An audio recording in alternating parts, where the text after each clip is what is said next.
So basically, a soft open is when you just start talking, as opposed to having a big, intro with lots of music going da da da da da da da da da. It's Angry Planet. No, that's not what we do. Yeah, not anymore. We used to. We used to be that show. I think we got tired of it, and I think this works better, personally. I So kind of like this. Yeah, it's more intimate. yeah, Exactly. Joseph, is it Epstein or Epstein? Epstein. Epstein. Okay, because in my family it was Epstein. So there you go. Oh, no way. Yeah, for That's real. right. You were telling me about that. That's probably why I got published. Well, can you tell the people out there in Angry Planet Land who you are and why you might be on the show, and sort of like the mystery guest? Yeah, sure. I'd love to. So, I right now am a legislative fellow at a think tank, the Endowment for Middle East Truth, or EMET, here in Washington, D.C., and we focus on the Middle East and especially on Israel. I've had some background in the region as well, although my main focus for the most part used to be the Caucasus and the post-Soviet space. But I did live in Israel for a while, as well as I was in the army there too. How long ago was that? I served from 2017 to 2019. Are you still in the reserves technically, or? I am, yes. However, since I haven't been to reserves in a very long time, I went to college afterwards. I am out of training. However, in theory, I could be called up. Okay. Have you thought about going back? Have you felt Yeah. that pull? Yeah, every day since this started. Yeah. Yeah. You have a lot of relatives in Israel, I'm going to guess. Less relatives, but a lot of really close friends, and a lot of them have been affected by this situation, unfortunately. One of my friends, his girlfriend of a long time, her cousin, is in Gaza right now as a hostage. Oh my God. Yeah, most of my friends have lost somebody they know. I've been lucky in the fact that the only person I knew that died was somebody from base, but I didn't know him too well. But yeah, it's still. Yeah, we've got just one cousin and a few friends of friends who've really been directly affected so far. And the cousin was on the wrong side of the family for anyone to actually know him. So it's one of those very weird situations. You feel very connected and yet, sort of oddly distant anyway. I get what you're saying. Although I have to say, one of the beautiful silver linings of this whole thing is watching the Jewish community, especially a lot of them who didn't feel such a strong connection to Israel, coming together and being one. I would say I think part of the reason that this happened, there is this, I'm not a very religious person. However, there is a lesson from the Bible that both times the Jews lost their temple, it was due to what's called sinat chinam, or baseless hatred, which is when there's a huge level of divisiveness inside of the society. And that's what we've been seeing in Israel. We've seen it in Israel's relations with the world as well. And it turned out to be just as if an invitation to strike. Can you talk about that a little bit more, kind of the domestic politics that led up to this and what the reaction has been domestically since the attack? Netanyahu was not exactly a popular figure. Seems less so now, even in a time of war. Well, I'd say, okay, so what led up to it really is one of my issues personally with Netanyahu, right or left, is that he has caused a lot of divisiveness in society. He took this page from, political strategists from the US, actually. And it's really unfortunate because, again, when Israel is divided, it is weak. Now, since this happened, I have been proud of the fact that he formed a unity government. That was very important. Just to see him with Gantz together, it was beautiful, honestly. However, at the same time, I wouldn't say, 86%, I just read a poll, 86% of Israelis actually blame Netanyahu for what happened. So he is going to have to deal with that after this is all over. But for now, everyone has come together. Yes. So Gantz actually just, I'm going to assume not everybody knows all Israeli politicians, but he was, what was his position in the army? Was he chief of staff or, I mean, I know he was very high ranking before he got into politics. That's right. I believe he was the chief of staff. Yeah. So he's been in the Knesset, which is the parliament, for quite some time now. Almost became prime minister once, but not quite. So let's just talk a little bit about what actually happened and what you know to have happened. There's still a lot of questions for people about the facts on the ground. There's confusion. There's people worried that they're getting information from only a single source and that the sources aren't good. How do you get your information? How do you feel sure about what you're hearing? And I also just want to give people the date we are talking is October 13th. Yes. Thank you. This is an incredibly fluid situation. Things are changing by the hour. So I just want to put that date and time in people's minds. It's a really good point you brought up. There is a lot of misinformation spreading about. The way that I've been doing it so far is I try to use as many sources as possible. I think that's usually the best way. And also I know who my sources are. Say, for example, it doesn't mean I won't read outlets, for example, like Al Jazeera, which I know is propaganda. However, I know what their spin is on the situation, so I can sort of drift through it a lot easier. I would say in this situation, Telegram channels have actually been the best for me because they show videos on the ground, direct interviews, and that kind of thing. So those videos, again, to me, I wouldn't know what I'm looking at. I fear that I, not being Bellingcat or one of the other groups that really knows what they're talking about. Do you think that people have half a chance? I mean, I've heard the term Pallywood, for the Palestinian, movie making, fiction videos that are not accurate that are put out. So again, it's like, is it just looking at who the source is, trying to figure, out for yourself whether someone's reliable? I'd say a lot of it is, and also seeing who picked it up. Although, the media has picked up fake videos in the past and fake pictures, it's incredibly difficult, especially, for people who don't have the training of, say, someone who worked at Bellingcat, of course. It's really not easy. I don't have a great answer, but yeah. You try to sift through, you try to see who's picked it up, and most of the time you can sort of filter out, especially with time. Can we stick on Telegram for a minute? Because I think that's incredibly important. I think we saw this, especially with the war in Ukraine, but now it's even more important, I think, for people that want to stay informed, and maybe people that do the jobs that we do, that they have good kind of first order sources. And 5 years ago, Twitter, as long as you kind of knew what you were doing, was like a decent place to get breaking news and video. And I feel like places like Bellingcat would pretty quickly debunk things that were, that had maybe been pulled from like a war 10 years ago or a video game, which is another thing that we've seen. So especially in the first few hours after the Hamas attacks, people passing off footage from Arma 3 as footage of the war. Twitter's kind of fallen, I think, as an information space. Telegram is really, if you want sometimes the very raw, uncut footage of what is actually happening, both collected from people on the ground and also propagated by like Hamas and like more legitimate governments, you can see it on Telegram.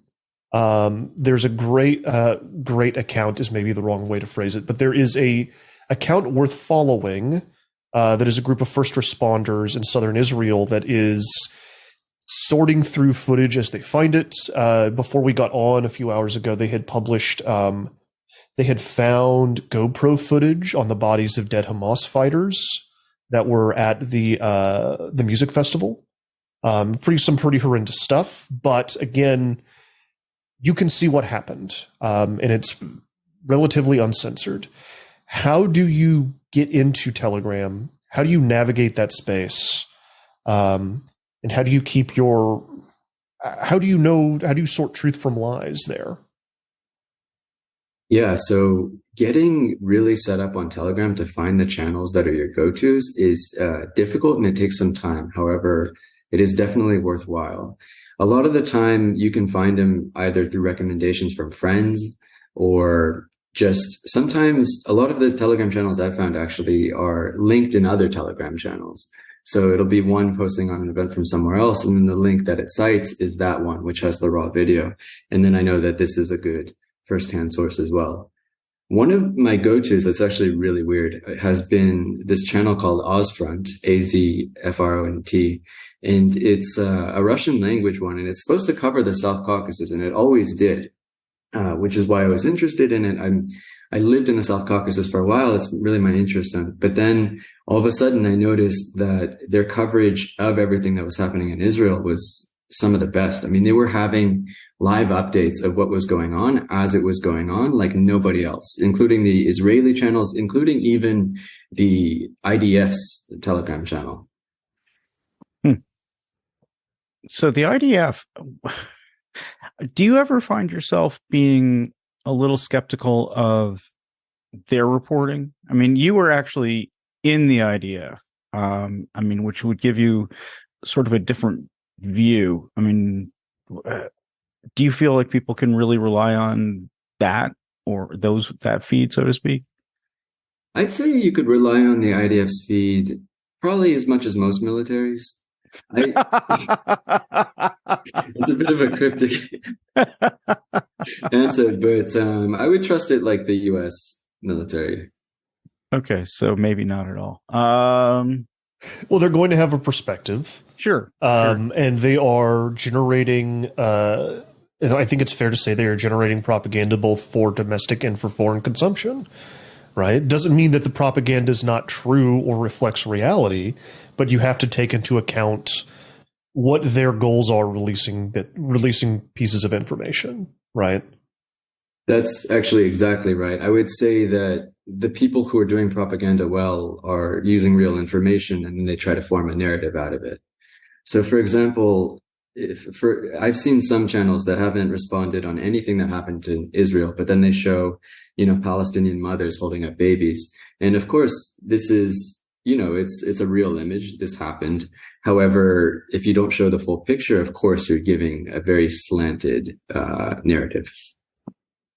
That's one of the things that I think is going to come up more and more and more. Images, literally, from Gaza. When I look through photo feeds, and I'm seeing like the one from Getty, which is one of the largest photo agencies in the world, and just part of my job is I look through Getty images to find photos to go with stories. And yeah, the photos from Gaza are always dramatic. And it feels like they're always going to be dramatic. I mean, it is a situation where people are trapped very tightly. And if you're going to drop a bomb in Gaza, the chances of not hitting a civilian are very, very small. How do you think Israel deals with that kind of imagery? Does it matter to Israel? Does it, is it just part of, how do you deal with a narrative which is going to be formed by images like that? And I think, does Israel care how its Western audience perceives those images coming out of Gaza? And I would, just as an information point, I would point to, you were talking about stuff from the IDF, the Israeli Air Force published a couple hours ago. He said, we've dropped 6,000 bombs on Gaza. Here are 4 photos of the leveling of cities there. No humans in those photos. But again, as Jason was saying, like civilians were there. So I will just add that as a data point to your question, Jason. Yeah, sure. I mean, of course Israel cares. That's the reason why they haven't taken care of Hamas in the past. I mean, what their strategy has always been, and a couple years ago is a perfect example. Hamas fired 4,000 rockets in Israeli territory, 4,000 rockets. I can't imagine another country that after that kind of thing would happen, wouldn't take them out. But Israel doesn't. What they did is what they've done in the past with Gaza whenever they fire rockets or when there are attacks, that kind of thing. They bomb a few buildings, they show the pictures, and they declare it a victory. However, this time is different. This time, the Israeli public is not going to allow that to happen. They are furious at Netanyahu that it's gotten to this point. They are furious that that we need to even do this right now, because it's just, there were so many opportunities in the past to stop it before it got to this point. So in the future, I guess we will see, as Netanyahu said, this war is going to be long and bloody. So there's going to be a lot of time for the narrative to change. And one of the things I fear is that despite some of the worst images you could see that we've seen, that I've seen in all of my life, the public narrative can change against Israel very fast. Well, I mean, we're already seeing that shaping up, right? There were people that had, and are still having, as we're speaking, a knee-jerk reaction that I think is anti-Israel. And despite the fact that Hamas itself on its channels is publishing photographs of its brutality, you had a knee-jerk reaction from liberal intelligentsia in America specifically, that kind of bandied behind Hamas and called this anti-colonialism, right? So that is happening, and I don't know how you break through to those people when Hamas is very clear about what its goals are. If you just ask them, they will tell you, and they publish the photos, right? So. Yeah, you don't break through to those people. If we've learned anything from this, if after hearing about decapitated babies, you can't support this issue, there's nothing you can hear about that will make you support this issue. Unfortunately, this whole anti-colonial thing, it's just, I would say it's part of a certain ideology, a very dangerous one, that has taken root in a lot of liberal institutions, and especially at our universities, that in my eyes is a cancer. And by the way, you know who's leading the fight for anti-colonialism now? It's actually Putin. He announced it a year ago, pretty soon after his invasion of Ukraine. So it's kind of ironic, the fact that Russia, the biggest colonial power, would be saying that. But it was a return to sort of the Soviet Union when in the 70s, a good friend of mine said it's like they're cosplaying the 70s.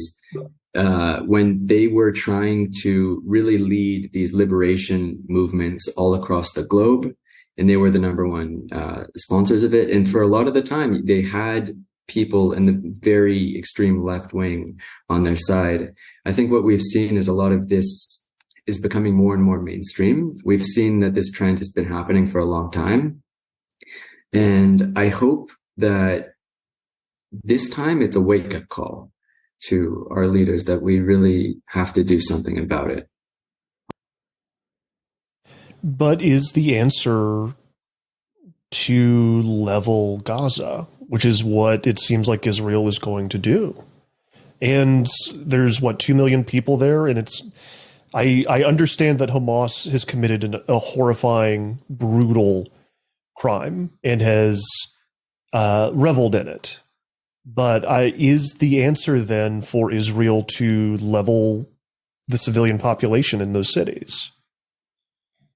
I don't think we should. I mean, we shouldn't kill 2 million people. Of course not. That would be terrible. I think what needs to be done, though, it's proven that Gaza can't exist in the form that it's been existing in since Israel left it. What the answer to that isn't clear. One thing that I think would be great is if we put pressure on Arab countries to actually assimilate them. For a very long time, Arab countries have refused to take in any Palestinians. And even if they do take in Palestinians, they're not actually assimilated. They're not even given citizenship. So how is a person supposed to actually assimilate into society, become part of that society without that? And the reason, by the way, that they haven't done that is because Arab countries in general support the Palestinian cause much more than the Palestinian people. They don't care about the Palestinian people. They don't care how many die. They want the state of Palestine to be formed, and they're willing to pay any price in terms of Palestinian life for it. Yeah, I think one of the reasons why we're at this pass in terms of the language we use, like colonialism, decolonial, some of it's a misunderstanding of history. Some of it's just a sheer, honest to God, disagreement as to what happened back in history. And the way I was always taught about the 48 War of Independence, which, is called the Great Disaster by the Palestinians, Nakba, right? Was that Israel formed or was allowed to form by the UN Charter, and every Arab country, something like it was 6 different Arab countries invaded at the same time.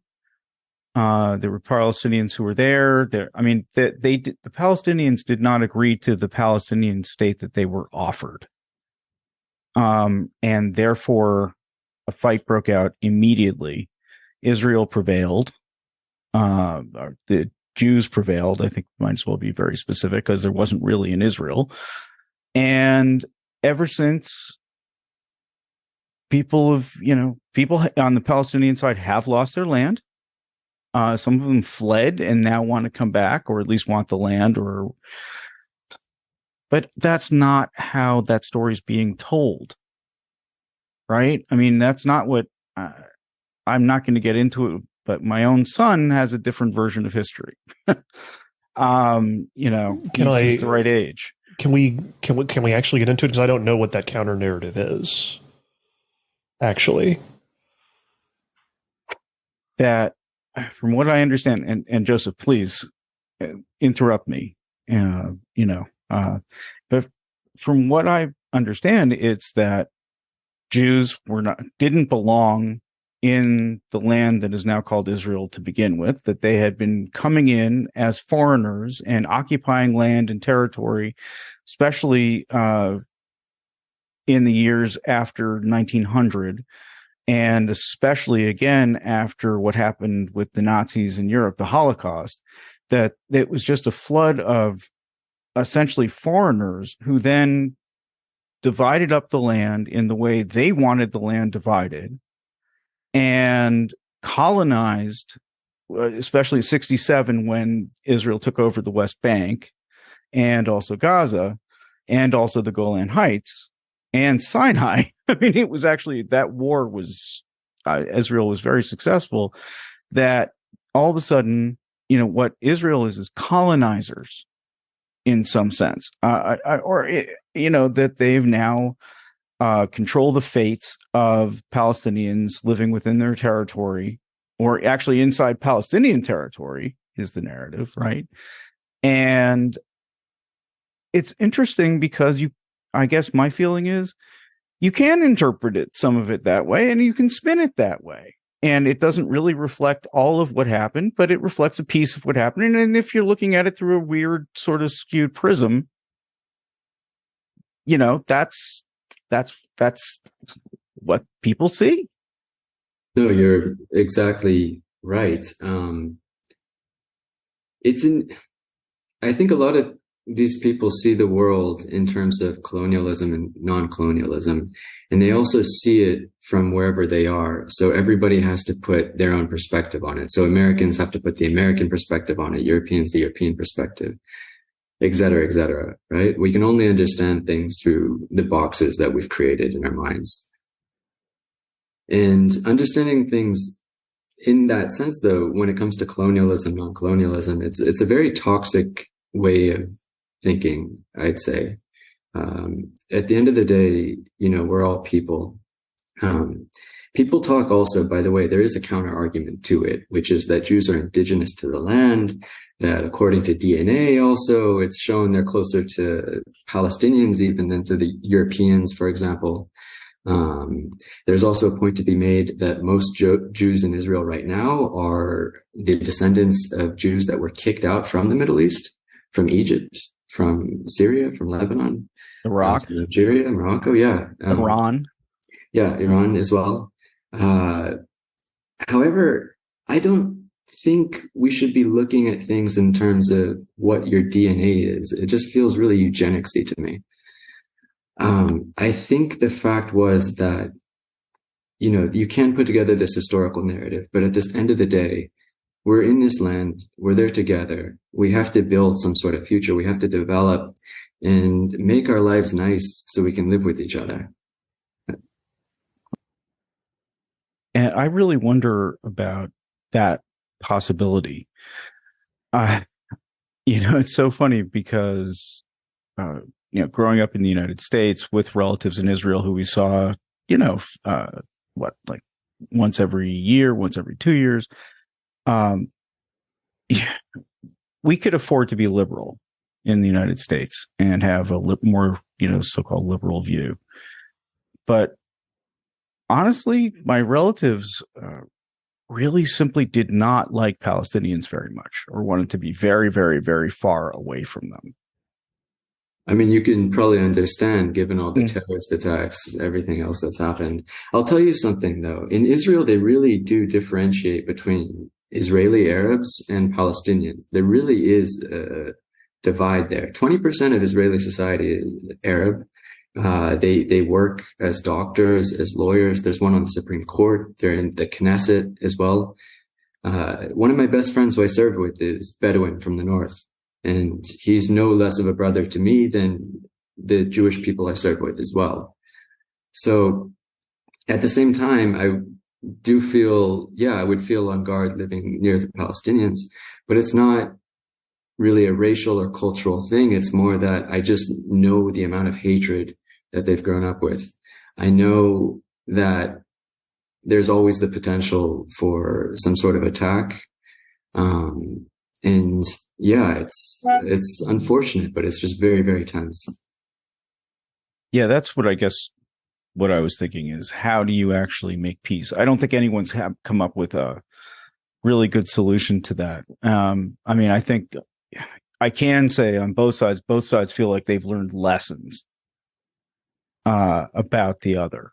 Have they? Though, have they actually learned lessons? Or they've maybe learned how to fight each other better. Right? No, what I meant was they feel like, well, I know that you're a terrorist. I know that you're a soldier out to kick my ass. That kind of learning about each other. I think that.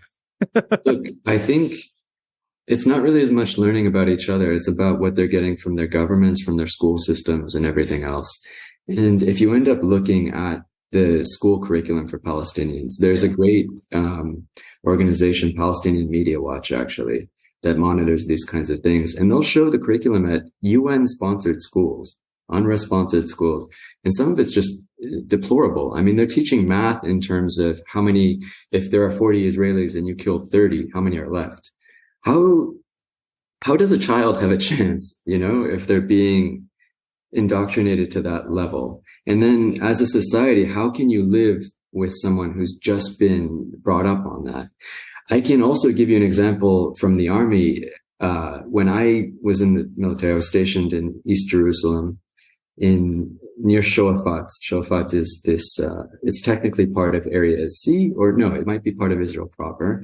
However, it's full of Hamas, and the Israeli police can't even go in there on their own. They need huge battalions to do it. And it's overrun with Hamas, drugs, guns, and mafiosos. And on Fridays, the teachers would, I believe it was Fridays, I forget the day, but the teachers would let their kids off early, or when it was a holiday also, like Jerusalem Day, that kind of thing, to come and throw rocks at us. I mean, how are those children supposed to have a chance? You're listening to Angry Planet. We'll be right back.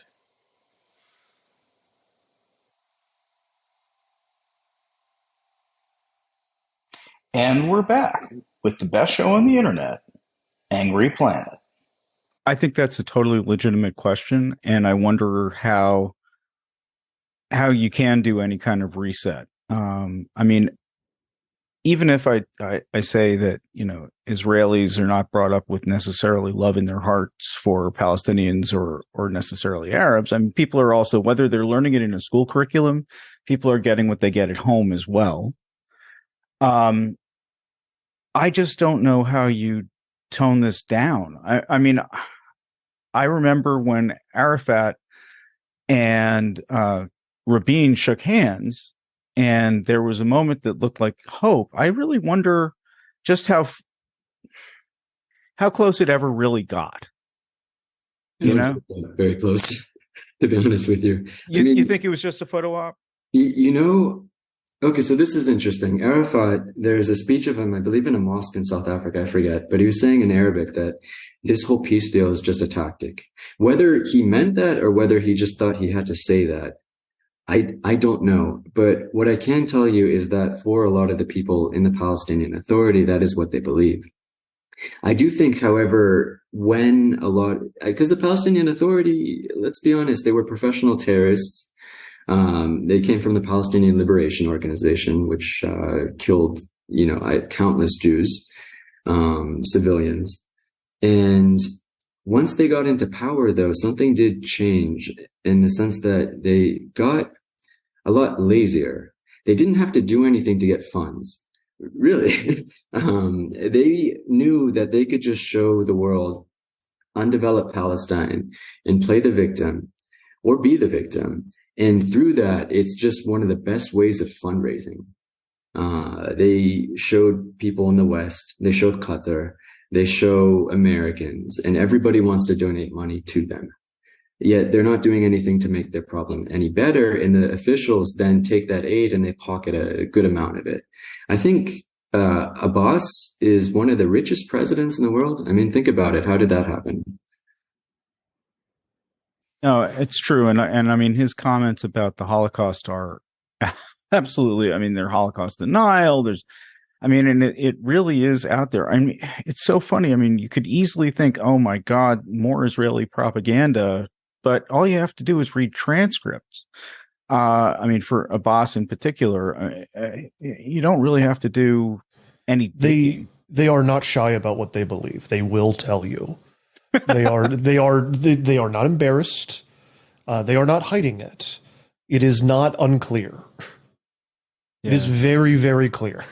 I would say sometimes what they say in Arabic, honestly, it's even worse. So if what they're saying in English is bad, again, I recommend looking at Palestinian Media Watch because they really document this stuff and you'll see awful things. You really will. Sorry, Jason, can we do a little bit of history, actually? And I'm sorry if I'm putting anyone on the spot. Why is Hamas in charge? There was an election in 2006, an election, right? Is that what happened? Oh, it was a real election. Okay. So what happened? So what happened is under pressure from Bush, Ariel Sharon, I believe it was, ordered the evacuation of Gaza. Before, Gaza was a lot more like Judea and Samaria, where they had Jewish settlements there. And at the time, he said, okay, let's try peace. Let's actually give them some land. He ordered everybody out. There were massive protests inside of Israel, but at the end of the day, the army forced all the Jews out and they gave them their land. Afterwards, they had their elections, which were real, where it was the PA against Hamas. And Hamas won. And that's how they got to power, through democracy. It's amazing who can win an election. Has there even been in the election? United States? It's funny, Has there been an election since then? Not a real one, no. So, yeah, Matthew, I was just kind of wondering because I think Joseph and I, him probably more than I, but we have sort of more than me. I mean, we have a stake in this. right? I mean, so I mean, I've talked before on the show. I've mentioned being Jewish. We've talked about the Holocaust and all that kind of stuff. So I'm curious what you are thinking, Matthew, and like, what questions that you have, because I think maybe for a show it might not be bad to be challenged. Well, I mean, is Not Gaza, do you it's funny because I spent a decent portion of not yesterday but the day before talking to a Palestinian emergency room doctor for like an hour. Oh wow. About what it's like to work in Gaza. So this has been on my mind, and I have been thinking about this a lot, because I am someone that is not Jewish and does not have a stake in this. I have Jewish friends, I have Palestinian friends,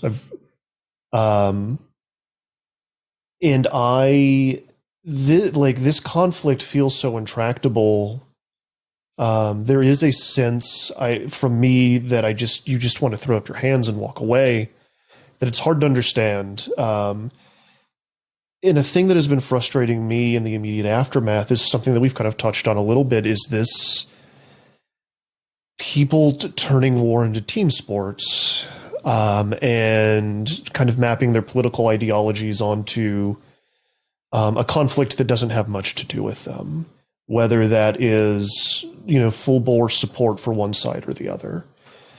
But I do I think that, again, what Hamas did is terrorism and was brutal. And like I said, I just got done watching a video from the music festival where they went down, Hamas with a GoPro on, went down the line of porta potties and fired rifle rounds into the individual toilets just to make sure. Hamas just published a video of them rendering aid to some of the children that they had kidnapped. This stuff is terrible, but how long can people live in what the UN has described as an open air prison before brutality is the response? That doesn't excuse it. It is not, and I think it's not, as a political strategy, it's not going to work out, because I think the bombing is already incredible and will continue to be incredible. But I also think bombing as a strategy for this is probably not going to work out. So I don't know. This is incredibly complicated, and the history is so deep. So I mean, my challenge would be how do you go to war with a political enemy that hides in tunnels underneath its people, who intentionally sets up its command centers in schools and civilian centers? And that Hamas is the problem and has to be decapitated, has to be removed from power. And how do you do that without, killing 2 million people? And what is the expectation when you tell them, when you alert the population, hey, in 24 hours, you should be gone because we're about to level all of your cities? In the response to Egypt, who is the other border, is, we're not setting up a humanitarian corridor. Fuck that. You guys are trapped. It's 2 million people trapped with, and how many of them are staunch Hamas supporters? How many of them are just trying to live their lives? I don't know. So that's a long-winded answer to your question. I don't have great challenges to this stuff. I don't know what's going on. I just know what I see. And I know that the conversations I've had with you fine people and with others. And that's the only context I have. It's a terrible, terrible situation. And part of the reason Egypt doesn't want to take him is because Egypt itself is on the brink of collapse. So is Jordan, by the way. All the Arab leaders are scared to death that this will be a new 9/11, and that it means all of a sudden hell is going to rain down on the Middle East, and there will be a lot more destabilization. Yeah, it's really hard to fight. However, we also have to realize the war isn't just against Hamas. Hamas is just an arm of Iran. So is Hezbollah, by the way. They are entirely funded by Iran, or not entirely, I'm sorry. They are, for the most part, supported and funded by Iran. Iran also reportedly give them training to carry out this attack. I don't think they had the sophistication to do it otherwise. And a big aspect of fighting this war is going to be striking Iran back. There's just no other option.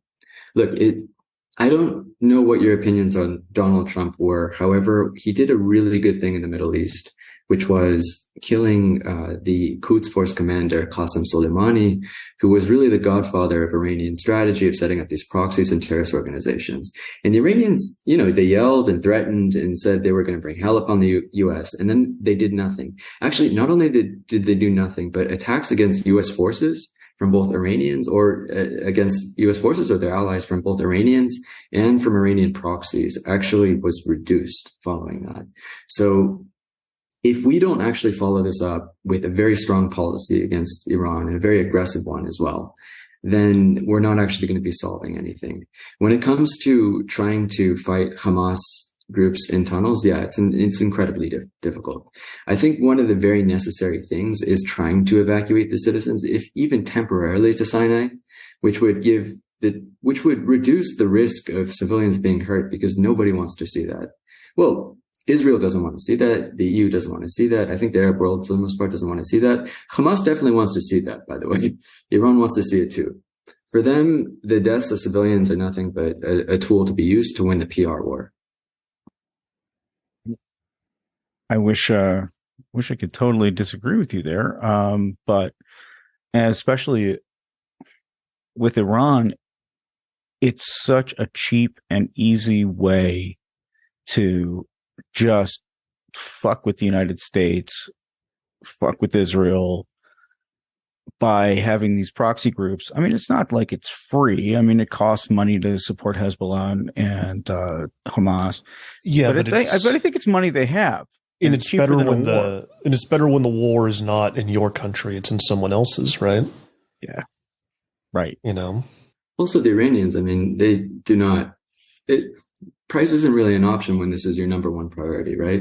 The Iranians have two major priorities: surviving and exporting this terrible ideology with all the terrorism that comes with it.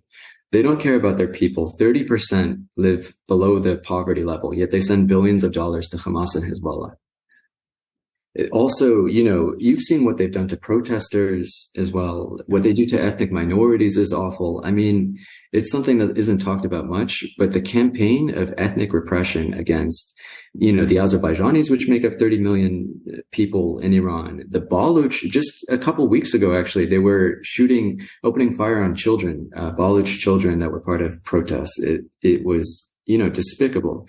The banning of, the cultural rights, the locking up of cultural figures as well. I believe an Azerbaijani one was locked up not too long ago. It's just a very vicious regime that, again, does not care about its citizens. Yeah, I'd love to argue about that one, but I don't think, no. I mean, we've actually not had anyone on the show in 8 years who was pro-Iran. Is there here's the is there anybody that is actually, except for really big fringe groups? Oh, there are people in the US government who have been for it. I mean, I don't know if you guys saw this investigation by Iran International, I believe Semaphore as well, that came out a few weeks ago. But do you guys know who Robert Malley is? Mm-mm. Robert Malley is the US special envoy to Iran.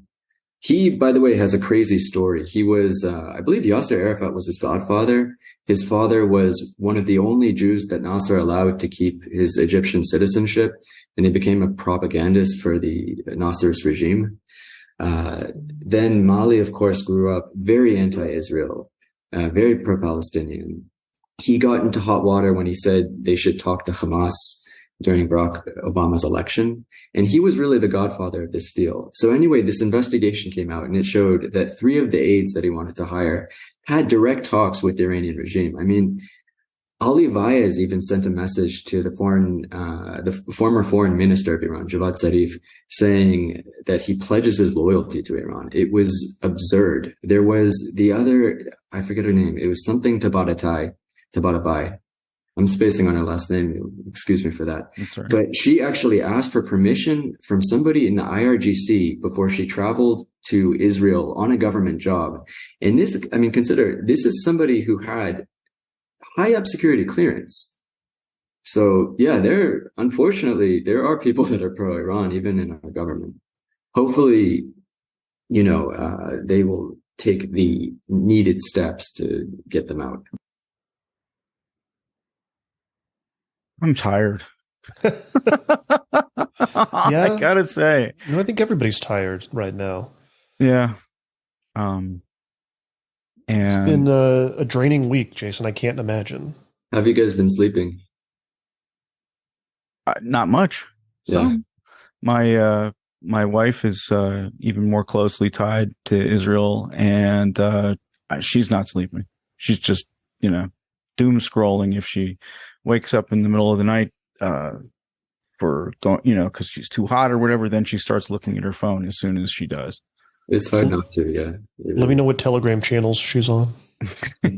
Yeah. Okay. Maybe I should. Anyway, Joseph, thank you very much for coming on the show. I want to also just mention one thing that you wrote. We just published in Newsweek, which is about Qatar, our favorite Arab country that rhymes with guitar. Anyway, sorry, I really apologize for that. I do. Matthew, the look on Matthew's face is perfect.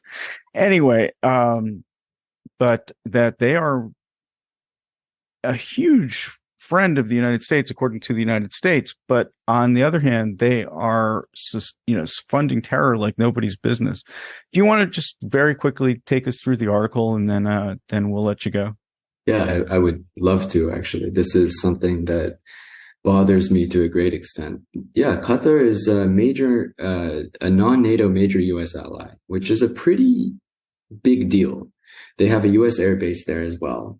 And we are in close cooperation. They also spend great billions of dollars in our educational institutions, in think tanks like the Brookings Institute. For Cornell, I forget, I think it was something like $1 billion or maybe more that they've spent just to influence popular opinion at the same time. And they're very close to the US. And yet at the same time, they have these relationships with groups like Al-Qaeda, with ISIS. I believe there was potential ties. They're allegedly with the Janjaweed who carried out the genocide in Darfur, with the Taliban, we know, with Hamas. A lot of their Hamas heads sit in Doha and are free. I mean, this is a terrorist organization that has said destroying Israel is their goal. Yet they're sitting in one of our greatest allies in the Middle East. They're sitting in their capital in penthouses and taken care of. Also, Qatar has waged one of the worst propaganda wars against Israel through its state-run media, Al Jazeera, which is just, for the past, I don't know how many years, it's just been, horrendous, the way that they twist the narrative in any way they can to be against Israel. And yet, we use them as a mediator in the Middle East. We still have good relations with them. Donald Trump sold them $12 billion, I believe. It was Biden last year who gave them the major non-NATO U.S. ally status. It's absurd. I mean, it makes it clear that money can buy influence. And what the Qataris say, by the way, their excuse is that they need to have good relations with everybody, and then they can be a mediator, blah, blah, blah. But in reality, and you can see it with them, they really believe in this ideology. The national security advisor, I believe it was, to the Qatari emir, he even said in an interview, I believe 2 years ago, that he sees Qatar as having deep ideological ties with the Taliban. I mean, that really tells you where they are. So in my eyes, the U.S. has to give them an ultimatum. It's either stop with support for terrorism, stop, supporting all these terrorist groups, stop supporting this type of ideology. Stop using Al Jazeera as a weapon in funding an information war against Israel. And if you don't, then you're going to lose your status and you're going to become an enemy. That sounds pretty good to me, actually. The whole enemy thing, but I'm sure there's a price to be paid for that too. Well, anyway, I have to take a second because I cannot pronounce Qatar the way you do. That my guitar remark way off the bat, the board just wrong as can be. I wasn't going to say anything, but if we're bringing it up, no, I'm glad someone said something. So I'm happy. You got to reach correct deep in your throat, like really deep in that cut. Yeah, it's a hard one. The only reason I'm able to do it, I lived in Georgia for a few years over the past decade, and that's a pretty common sound in their language. So I really had to learn it. Otherwise, it's a different word.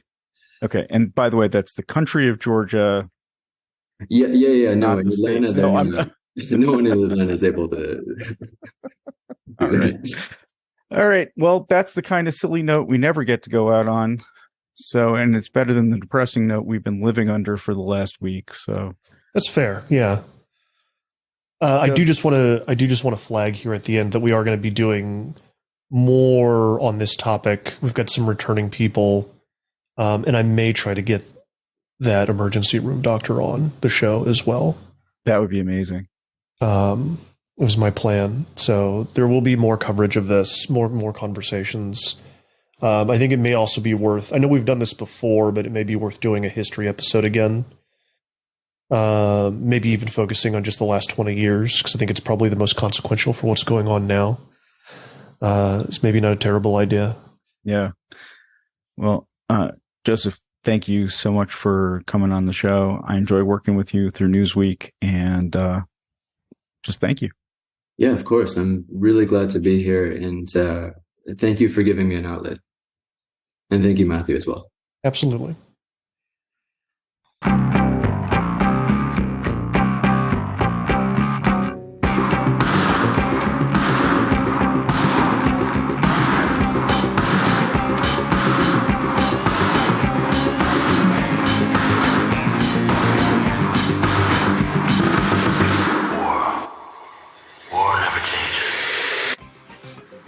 Thanks for listening to another episode of Angry Planet. The show is produced with love by Matthew Galt and Jason Fields, with the assistance of Kevin Liddell. This is the place where we ask you for money. If you subscribe to us on substack.angryplanet.com, it means the world to us. The show, which we've been doing for more than 7 years now, means the world to us, and we hope it means a lot to you. We're incredibly grateful to our subscribers. Please feel free to ask us questions, suggest show ideas, or just say hi. $9 a month may sound like a big ask, but it helps us to do the show on top of everything else that we do. We'd love to make Angry Planet a full-time gig and bring you a lot more content. If we get enough subscriptions, that's exactly what we'll do. But even if you don't subscribe, we're grateful that you listen. Many of you have been listening since the beginning, and seriously, that makes it worth doing the show. Thank you for listening, and look for another episode next week. Stay safe.